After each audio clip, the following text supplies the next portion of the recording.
Госпоѓо Петровска, во овој неофицијален дел од разговорот, пред да го почнеме снимањето, ми кажавте дека Скопје, впрочем, не е пренаселен град според оние стандарди, односно кога ќе се земе густината на населеност, колку жители живеат на метар квадратен. Меѓутоа, се има оној впечаток, постои дека останатите жители на Македонија кои што не живеат во Скопје, доаѓаат тука по работа, студенти и така натаму, па затоа веројатно се добива впечатокот дека е пренаселен. Од друга страна демографски, од друга страна урбанистички, од ден на ден станува се поголемо, се гради многу интензивно.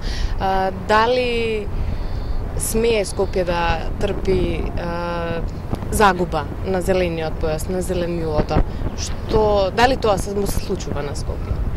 Во секој случај урбанизацијата на било кој град, па така и на Скопје, придонесува до намалување на слободните зелени површини и намалување на рекреационен потенцијал на поголемите еколошки јадра, кои што со години се одржувале, а исто така многу љубоморно се одржуваат во некои поголеми градови во Европа. Значи, уште во 80-тите години е воспоставен стандардот од 25 метри квадратни по жител, зелена површина, со генералниот урбанистички план, кој што понатака се надградуваше во периодот на 2000-та година и сега повторно, значи, се изработува негова измена, со тоа што овој стандард од 25 метри квадратни по жител продолжува да се воспоставува, меѓутоа се помали изгледите дека овој стандард ќе може било кога да се постигне. Значи, визијата со генералниот урбанистички план е 25 метри квадратни по жител до 2020 година. Но ако тргнеме од фактот дека во моментот имаме околу 8 метри квадратни зеленило, во зависност од изворите, некои велат 12, во зависност од тоа што се третира, значи дали приградското се зеленило исто така се третира како достапно зеленило по жител. И исто така имајќи предвид експанзијата на градежната индустрија, градбата, на секоја слободна локација низ градот, речиси е сигурно дека многу тешко ќе дојдеме до еден оптимален стандард на зелена површина по глава на жител. Неодамна се одржа една трибина на тема дека на Скопје му е потребен зелен катастар. Што впрочем би значило овој зелен катастар?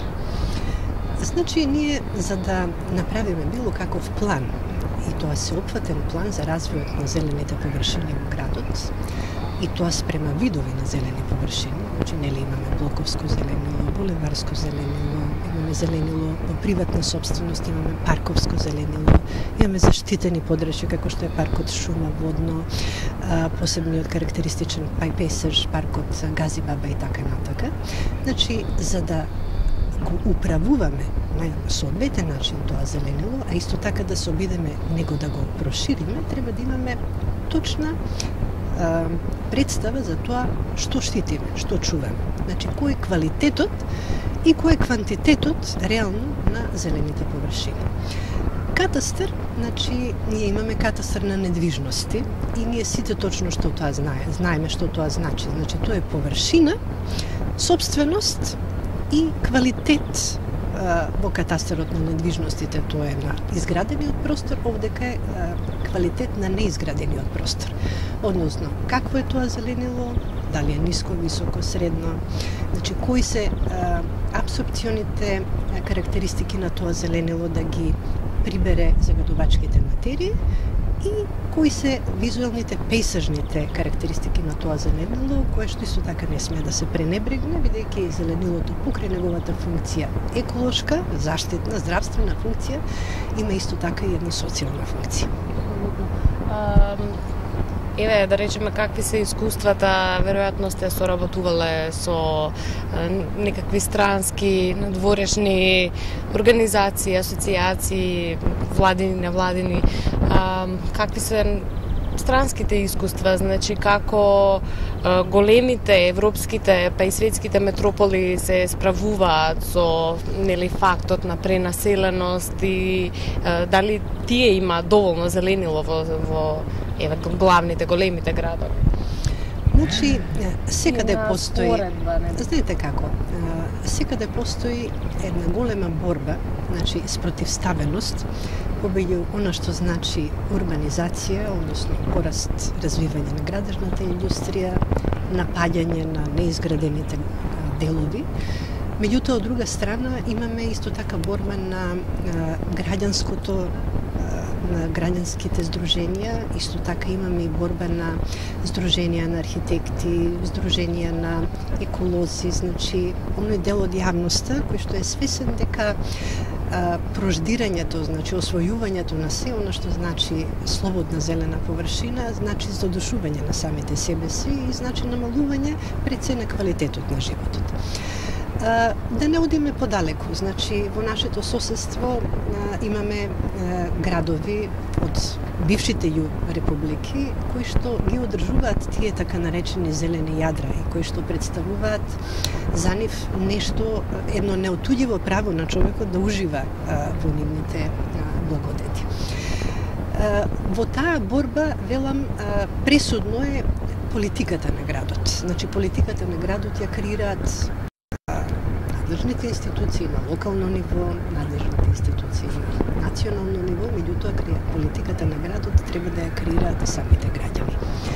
И во делот на очувувањето на зеленилото, јас тука гледам голема шанса, значи, за граѓанскиот сектор да се организира, да се мобилизира и преку конструктивни предлози, значи, да даде на своја визија за зачувување на преостанатите еколошки зелени јадра во градот, а тоа се пред се парковските површини, да дадат предлози за подобрување, значи, на постојното зеленило, а тоа е Блоковското зеленило, Булеварското зеленило, значи сето она што делумно го управува јавното претпријатие паркови зеленило, но делумно, значи, од тие зелени површини може да бидат управувани од самите граѓани. Значи, тоа е Блоковското зеленило, сега со новиот закон за трансформација на ова земјиште, кујсните совети, односно самите жители стануваат одговорни за уредувањето на овој зелен простор. Така да велам, значи, оваа битка постои секаде во светот. Разбирате, тоа е индустриализација, тоа е еден тренд на потрошувачко општество кој што ние не можеме да го прекинеме. Меѓутоа, од друга страна мораме да имаме една многу силно организирана, свесна граѓанска јавност која што ќе ја воспостави онаа мерка и ќе рече во ред, ќе се шири градот. Да, ќе се развива, мора да се гради, меѓутоа овие подрачја не ми ги чепкајте. Овие подрачја ќе ги зајакнеме за да воспоставиме една силна еколошка мрежа за да екосистемот, урбаниот екосистем на градот остане стабилен. Каква е свеста на граѓаните по тоа прашање? Значи, колку го сакаат зеленилото, колку знаат, се свесни за неговата важност, значи она, како што рековте, утилитарна и естетска, и социјална, и здравствена, и секаква. Значи, го заштитуваат ли или го подобруваат ли самите граѓани? Знаете, тоа е многу широко прашање. Јас би сакала да потенцирам една работа. Значи, сите сме свесни дека зеленилото е неопходно. Но во определени ситуации единката има интерес дека тоа зеленило во моментот е пречка да оствари право на стамбен простор, право на деловен простор. И тука секоја свест се губи кога доаѓа во прв план сопствениот материјален интерес.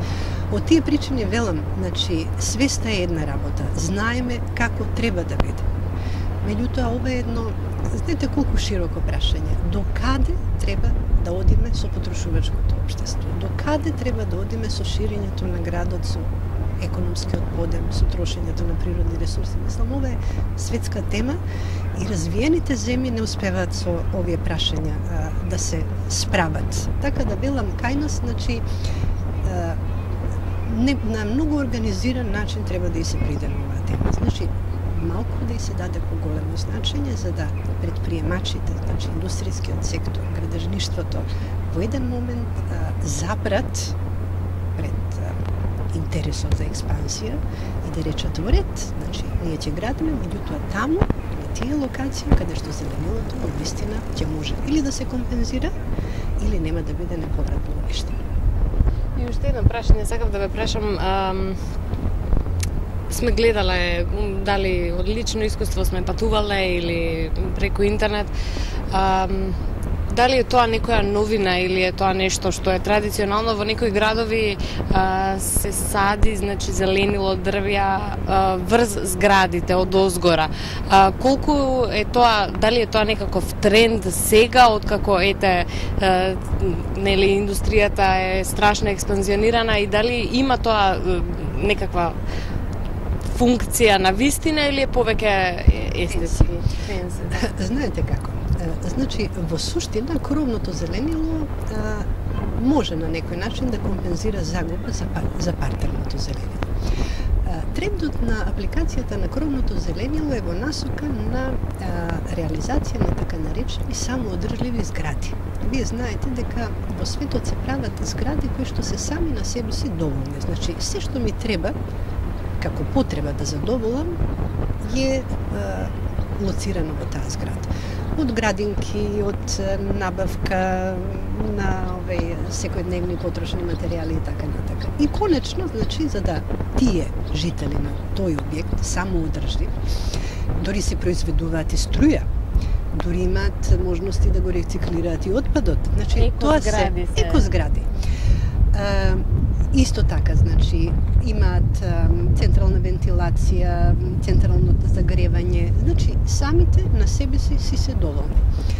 Тоа се високо развиени технолошки единици, за кои што сметам дека ние во моментов можеби не сме подготвени, заради тоа што пак и државите кои што ги промовираат овие видови на технолошки единици даваат и одредени субвенции за нив.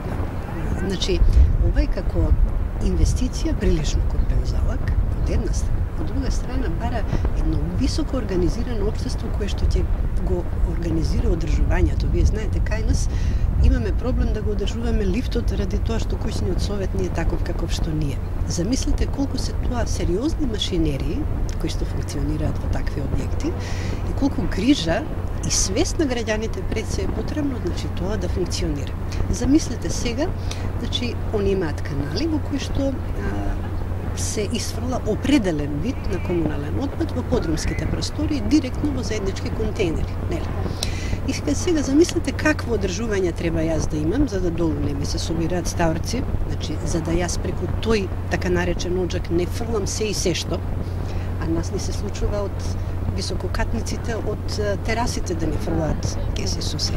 Значи, постојат технолошки решенија, постојат можности градовите навистина да бидат самоодрживи и да бидат со многу поголема густина населеност, а пак стандардот за квалитет на живот да биде постигнат. Но тоа значи богато општество, висока свест и висока организација. Значи, тоа не треба да ни биде пречка нас да мечтаеме за едно такво Скопје, но во овој момент сметам дека треба да ги решаваме горливите проблеми. А тоа е, значи, да спречиме интензивно и непланско ширење на градот за сметка на загуба на зелените